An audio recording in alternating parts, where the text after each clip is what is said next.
So right now you can kind of see the polish inside, and on the top side by my index finger, it looks fairly nice. Or if we take another one, you can see all them black lines up and down inside there. So I took this little miniature hone. You can see the size of the pad. It's a little brake hone, and we're at 2,700 RPM, and with just some solvent or oil, anything just to keep washing away. I just put it in there and just like honing a cylinder, except your cadence is a little different. So with our fingernail, if we go inside here, we can feel kind of the vibration or the echo or the chatter of the roughness inside there, where here it's 100% better. It's not perfect. And the next step, so these gears are very expensive, and some of the other gears are no longer available. So it's kind of difficult to put a new gear here and then mesh it with some damaged teeth type gears. So we could go to the lathe and bore this out and press in a new bushing to bring it back to factory, to bring it back to 100%. But the customer does not want to invest that kind of money, and I don't blame him. You know, put several grand into a tractor that's worth several grand kind of deal.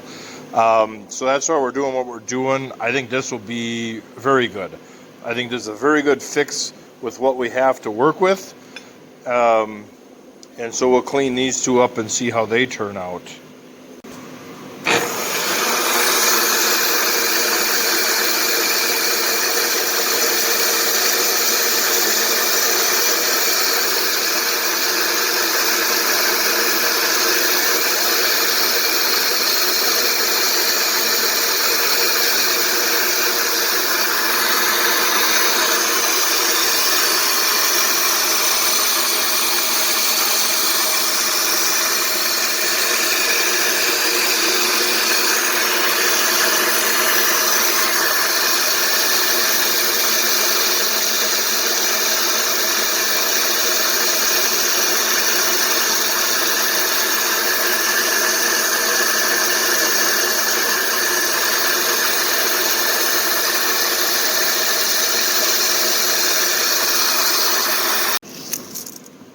My lens is getting kind of smeary here.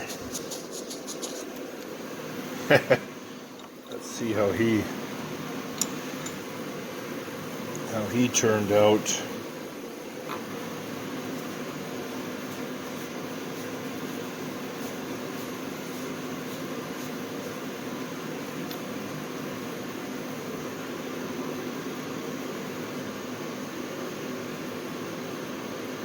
That looks nice.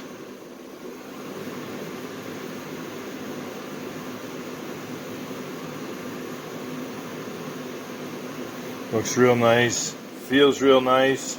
I'm happy with that. I can sleep at night with that. I can't sleep at night with that. That's too rough. On the one that's not done, it's too rough. And I just wasn't going to sleep at night. We did get new bearings and pins. So it should be a really good setup now. Start assembly here.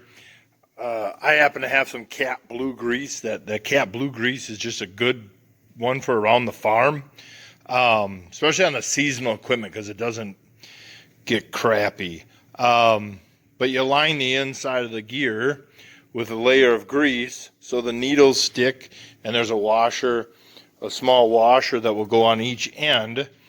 And we just coat everything heavy in grease. Then we can slide it into place and then take it over to the press and then put the pin in.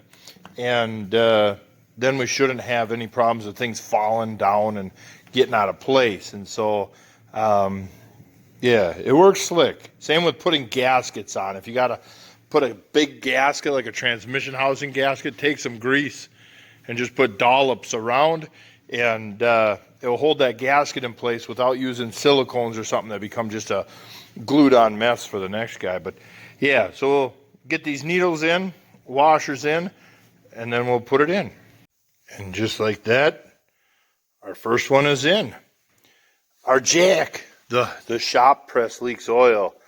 It's not the worst thing in the world to get something covered in oil, but we got to get that cylinder rebuilt. But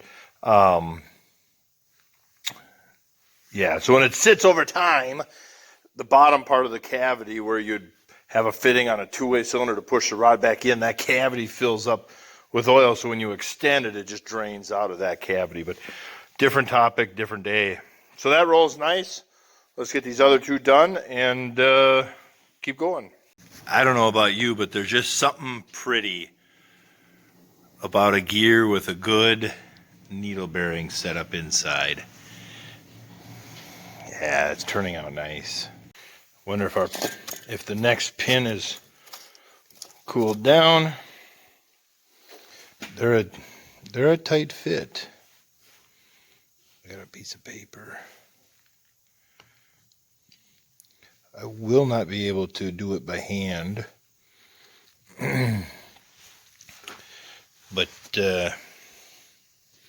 just to help a guy get a little more started a little better, I cool them down just a whisker. It helps. Yeah, so I got the lock washer tab to the inside nut. I like the way that rolls. That feels nice.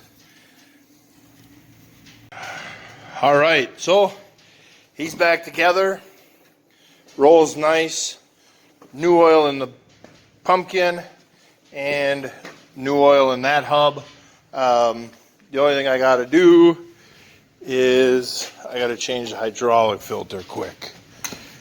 And I'll do that in the morning. And then this one's ready to go. It'll be ready to go.